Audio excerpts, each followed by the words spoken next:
Mañana empezamos la Cuaresma y esa es la razón por la cual hoy no voy a seguir explicando las lecturas del día. Hoy tocaría avanzar en la primera carta de Pedro, pero como la vamos a interrumpir de todas maneras, me ha parecido prudente hacer hoy una breve introducción a la segunda carta de Pedro, que está prevista leer solamente durante 2 días de la semana novena, es decir, sería de la semana próxima si no hubiera Cuaresma.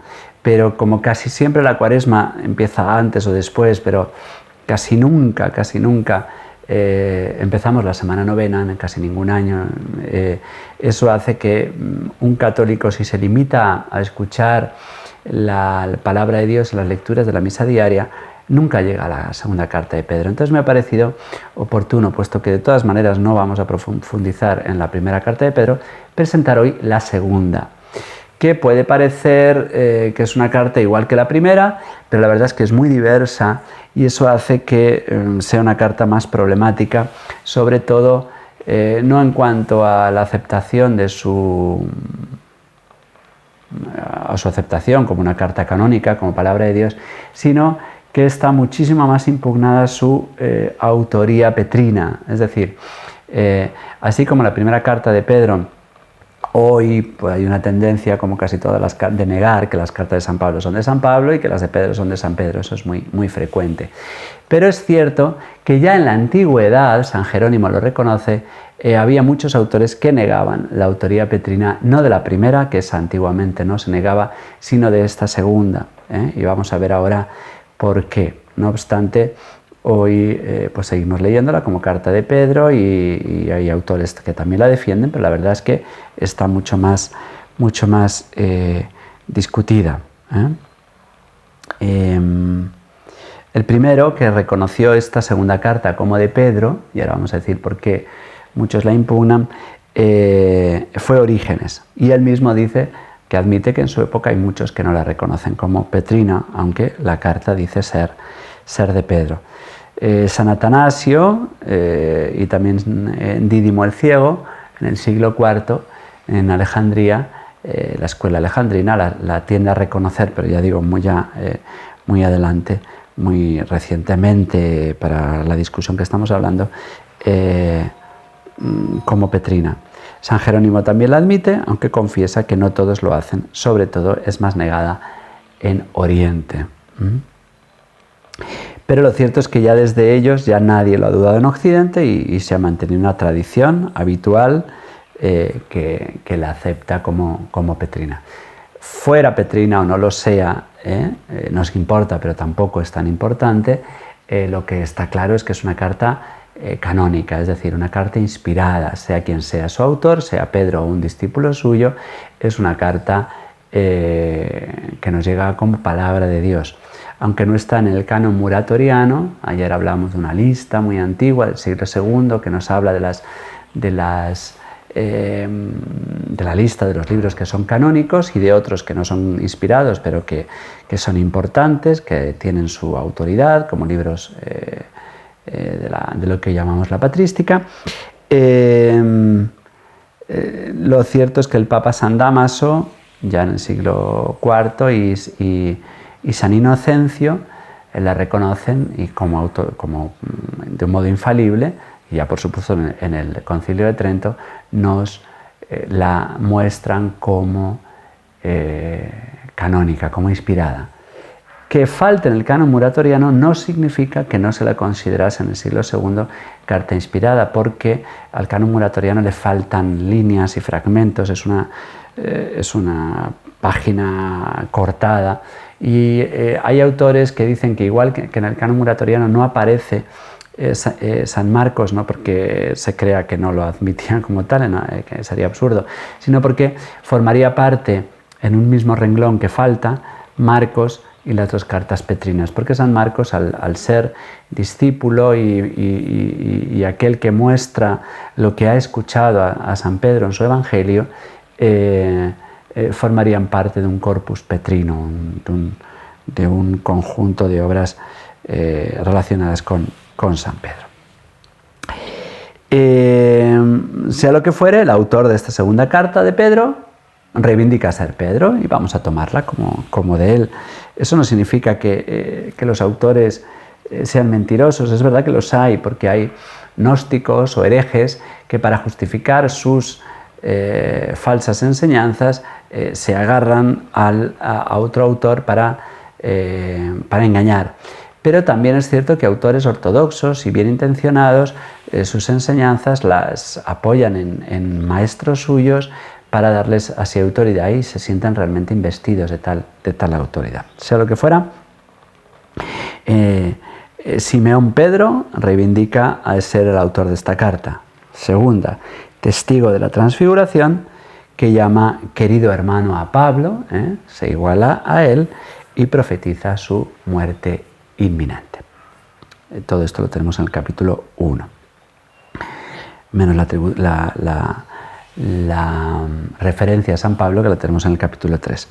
No conocemos bien las características de los herejes a los que combate San Pedro, porque existe una táctica inteligente que es cuando se combate un hereje, no describir lo que estos herejes dicen, porque en el fondo sería estar dándoles propaganda. Entonces lo que se hace es combatir a unos herejes que son conocidos por sus destinatarios y por lo tanto no hace falta describírsela, y a los que no los conozcan no se les escandalizan y se les da ideas para reproducir estas herejías.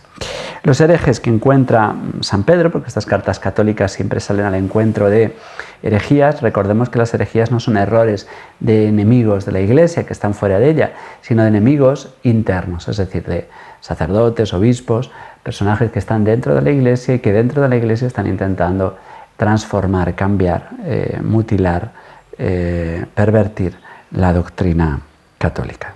Parece ser que son estos herejes autores que podríamos llamar pregnósticos. La gnosis es una herejía muy difícil de describir porque tiene muchísimas ramificaciones, es sobre todo el siglo II, es decir, posterior al momento en que se escribe esta carta.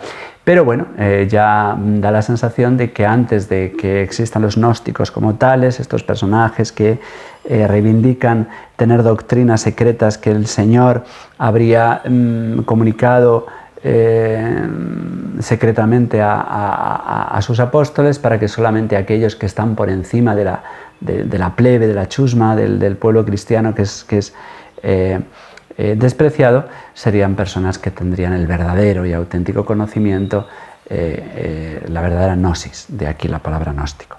Pues da la sensación de que San Pedro está escribiendo contra pregnósticos, contra primeros gnósticos, que agarrados a estas supuestas enseñanzas secretas de Jesús a los apóstoles, les darían a ellos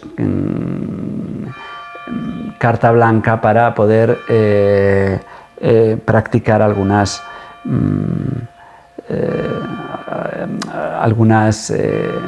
males morales, ¿no? Algunos pecados, un libertinaje moral. También tendrían una doctrina apocalíptica sobre los ángeles, una pretendida superioridad en base a estas revelaciones privadas, críticas a la parusía y rechazo del Antiguo Testamento. Todo esto parece subyacer a estas críticas veladas que hace San Pedro a los destinatarios de esta segunda carta.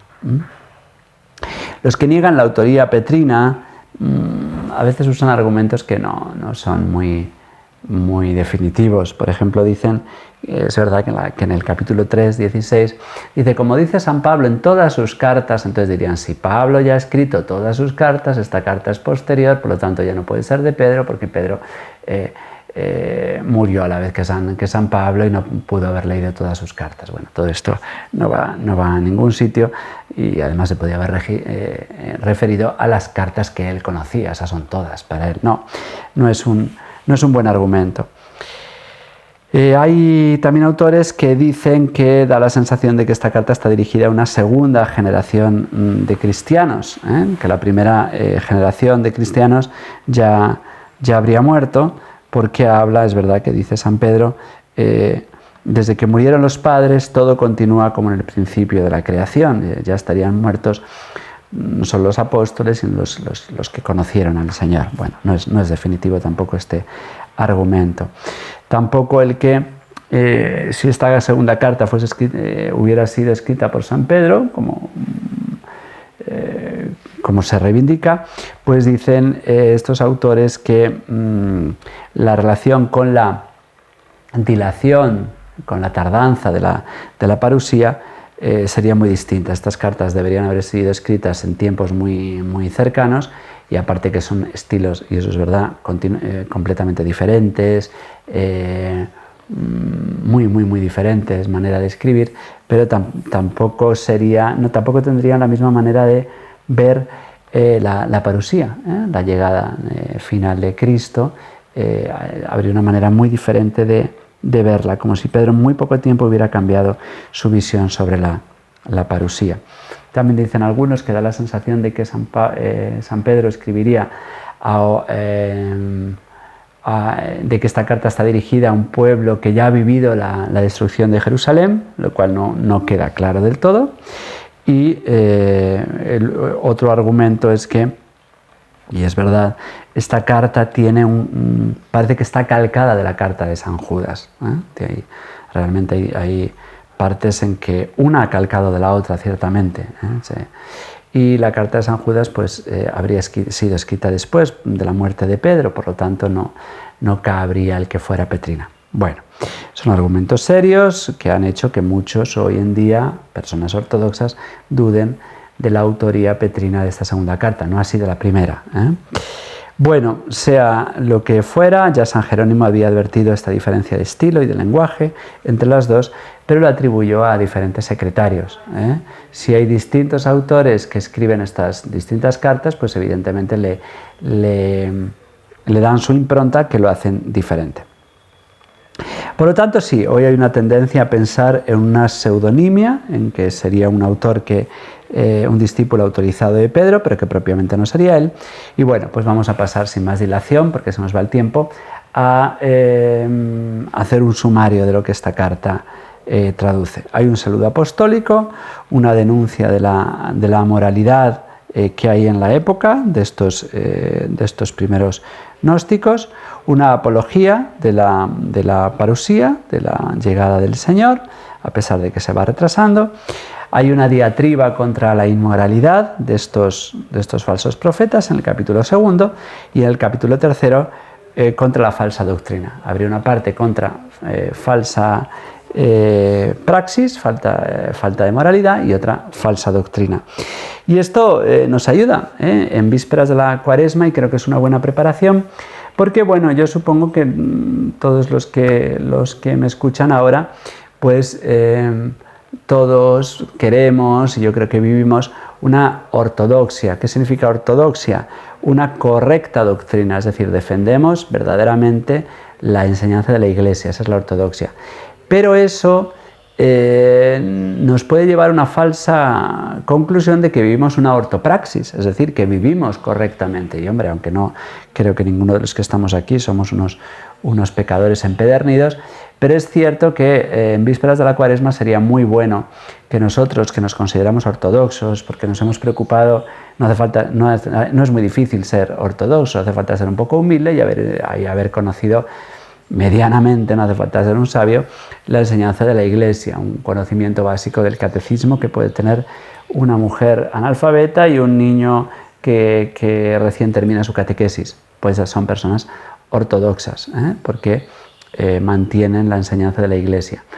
La ortodoxia, ya digo, es mucho más fácil de poseer que la ortopraxis, pero la ortodoxia es peligrosa en el sentido de que nos puede llevar a la falsa conclusión de que ya estamos convertidos, de que ya somos buenos. Nos comparamos con aquellos que culpable o inculpablemente no sostienen la doctrina de la Iglesia, y eso nos puede llevar a la falsa conclusión de que no necesitamos conversión. Bueno, pues nosotros, que nos consideramos ortodoxos, ojalá lleguemos mañana a la Cuaresma con una humilde y firme certeza de que nos tenemos que convertir, de que todavía nuestra vida no es correcta, ortopraxis. Sí ortodoxia, todavía no ortopraxis, aunque siempre tenemos que seguir creciendo en nuestro estudio, en nuestro conocimiento de la verdad. Para esto ofrecemos estos programas y otros muchos y enseñanzas, pero sobre todo mañana vamos a pedir al Señor luz para nuestra mente, sí, sobre todo luz para saber en qué nos tenemos que convertir, en qué tenemos que cambiar, y de ese modo dejaremos que el Señor